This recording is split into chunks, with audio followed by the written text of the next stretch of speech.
بسم الله الرحمن الرحیم. السلام علیکم ګرانو مینوالو. نن یو ځل بیا د ژوند رنګ په خپرونه کې یو خوږ ملګري لراغلی یو.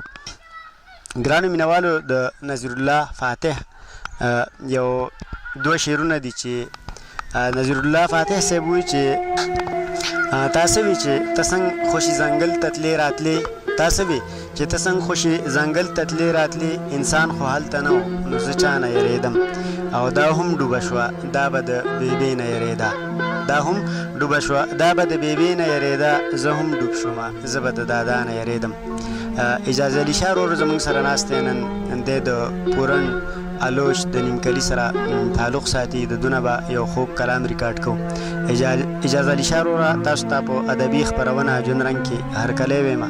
مننه کوم چې تاسو په دې تریخ او ځان راښکونکي دور کې مونږ ته ځان راورسوئ او د ادب دپاره هلې ځلې کوئ.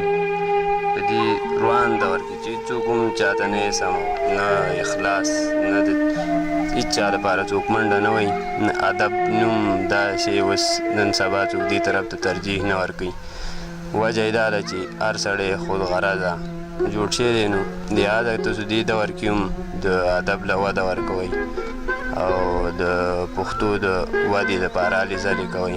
نو زه شکرګزار یم، ستاسو ډېره مننه کوم. نو تاسو ته به یو قطعه اوله کې وویو. قطعه ده چې دلته خو څوک هم زما خبرې ته غوږ نه نیسي،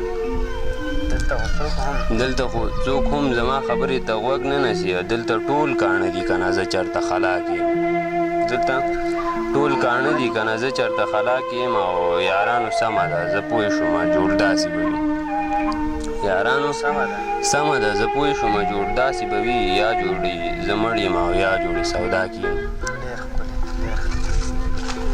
غزل دی عزت به درنه واخلي او جامې به درنه وباسي، عزت به درنه واخلي او جامې به درنه وباسي، دا خاوره د ښکاریانو ده بڼې به درنه وباسي، دا خاوره د ښکاریانو ده بڼې به درنه وباسي. او خو ته به پې بدنام شي او بیا ته به پې پښیمانه یې، خو ته به پې بدنام شي او بیا ته به پې پښیمانه یې. دا خلک ډېر چالباز دي څه قصې به درنه وباسي. او دا منمه ته عاشق یې ته مین یې ته مظلوم یې، دا منمه ته عاشق یې ته مین یې ته مظلوم یې، خو دا خلک دا نه مني چارې به درنه وباسي، دا نه مني چارې به درنه وباسي.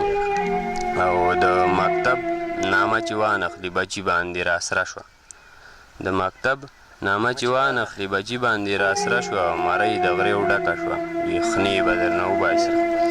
او زه ځان پې ورشه وګوره خو تور سکاره به راشي، زه ځان پې ورشه وګوره خو تور سکاره به راشي، نو سترګې دوزخونه دي لمبې به درنه وباسي. بل یو غزل دی یارانو ته ډالۍ کول غواړو. موټي خاورې نه آدم جوړوم لګیا یم، موټي خاورې نه آدم جوړوم لګیا یم، زه د غم د پاسه غم جوړوم لګیا یم، زه د غم د پاسه غم جوړوم لګیا یم. او زه ستا د تباهۍ په چل پوهېږم، زه ستا د تباهۍ په چل پوهېږم، صبر وکړه ته غنم جوړوم لګیا یم. او خیرخواهي د هر انسان په ما حرام شه، خیرخواهي د هر انسان په ما حرام شه، زه په هر انسان ماتم جوړوم لګیا یم. او که جوړ مې کړي نو داد به خامخا غواړم، که جوړ مې کړي نو داد به خامخا غواړم، له جوسې نه دې صنم جوړوم لګیا یم، له جوسې نه دې صنم جوړوم لګیا یم. او یو ستا په مخ ګونګۍ شي د قلم ژبه، یو ستا په مخ ګونګۍ شي د قلم ژبه، او نور مخونه په یو دم جوړوم لګیا یم.